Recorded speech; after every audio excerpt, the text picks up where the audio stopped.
जंगली पौधे की कहानी।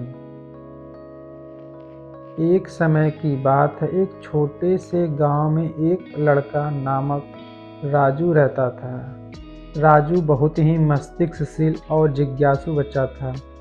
उसकी रोजमर्रा की उत्सुकता और उत्साह उसे हर काम में मेहनत करने के लिए प्रेरित करती थी। एक दिन राजू ने अपने गांव के पास एक पुरानी हवेली का खोजा।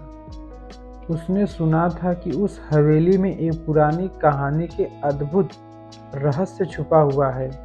राजू की जिज्ञासा उसे उस हवेली की ओर खींच ली। हवेली में राजू ने एक पुरानी किताब खोजी जिसमें उस रहस्यमय का सीधा संकेत था। वह कहानी कहती थी कि एक समय की बात है, एक ऐसा जंगल था जहां जादू पौधे थे। कोई व्यक्ति उन पौधों की सेवा करने के लिए असमर्थ और ईमानदार रहता तो उन्हें एक विशेष रत्न मिलता था। राजू ने यह कहानी पढ़ी और उसे दिल से भी उस पुराने रत्न की तलाश जगी।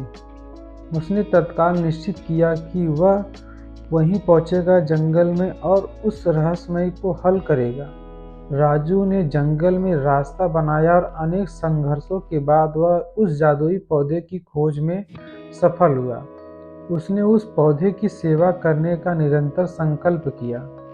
कुछ समय बाद जब उसने पूरी ईमानदारी से पौधे की सेवा की तो वहां से उसने सामने एक चमकता हुआ रत्न आ गया। वह रत्न उसकी मेहनत और विश्वास का प्रतीक था। राजू ने रत्न को लिया और अपने गांव लौट गया, लेकिन उसने विश्वास और मेहनत के महत्व को सीखा।